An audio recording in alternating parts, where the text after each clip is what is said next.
The first proof has happened. Most of it has taken place in the fridge. You can tell it's ready to have its next stage by the way it bounces back slightly when it is poked. And that means we're at my next favorite phase of the sourdough baking, which is shaping it into 2 bread loaves. On a slightly floured mat, I use a silicone mat, but a wooden board will be fine. Don't put too much flour in on your mat because that flour hasn't been proving. You don't want too much flour absorbed by your bread at this stage. You will have 2 more or less equal size loaves. There we go. And first we will do a very rough shape. At this stage we don't use wet hands, we use floured hands. It's quite the opposite. We're going to stretch it out into sort of an A4 size piece of paper's width. That's just going to bench rest. That's not a loaf yet, but it's bench resting. Do the same with the other one. This is really fun because you know you're producing really good food and it's effortless. We haven't spent hours kneading a dough, getting tired. It's just been quietly doing its thing, growing in your kitchen, your sourdough kitchen. What a pleasure. Well, I've dusted off the excess flour. While that is bench resting, I'm going to prepare the baskets. These are called bannetons and you can use them with or without a lining. I'm doing one of each just to show you. It's really important that your loaves are not going to stick to these, so you need to dust them with flour.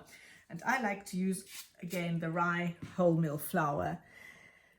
It certainly doesn't have to be an organic one for this phase, but that's what I keep in the kitchen.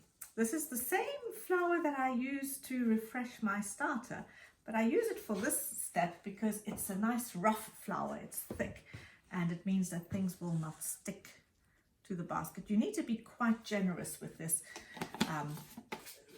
basket preparation stage because you really don't want, after all this work, your dough to stick to it. You can always brush off excess dough with your pastry brush. Now you see this dough is not too wet, nor is it too dry. It's just right. It's nice and wobbly. There we go. Let's shape these into loaves now.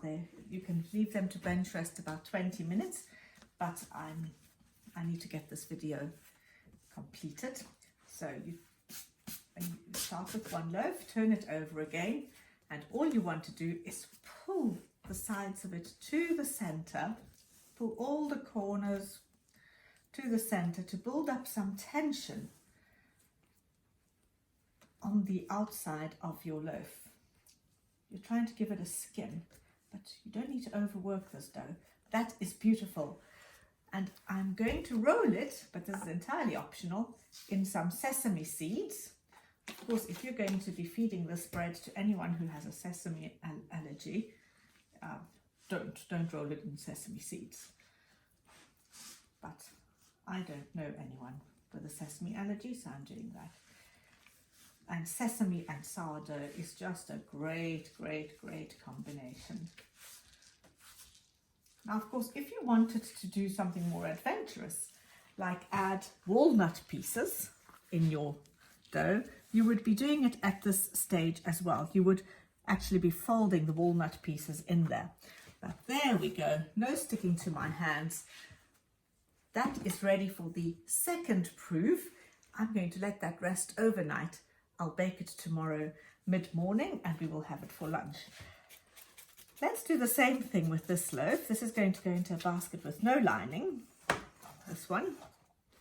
Again, pull the sides. As I say, at this stage you could be adding more seeds or some chopped nuts.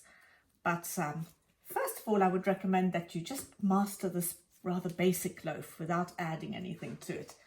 And when you're happy with the texture and the openness of the crumb and the aeration of your loaf, that's when you should start being more adventurous and adding the pieces. And you'll find you don't really need them because This is such a tasty loaf of bread on its own. This one I am going to, just for the sake of some variety, I'm going to roll it in a toasted 4-seed mixture.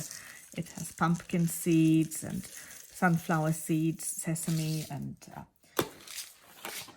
it's just a mixture that you can buy at a supermarket. Roll it in. Again, just work. You can keep pulling the sides to make sure that you're building up tension and incorporating as many seeds as you can, because they are very tasty. Oh, isn't that going to be beautiful? This is going to be a really beautiful loaf. Okay, I don't want to waste those seeds. And you drop it in your basket. I like to give it a little shake like that to make sure it's not going to stick. Check all the sides. You are not going to let this stick after all the trouble you've been through all day. And those will prove in the fridge overnight for baking tomorrow. In fact, I'll bake one tomorrow and one in a day or two, so that we have fresh bread all the time.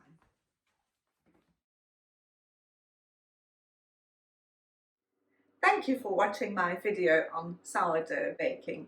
This video was one of a series.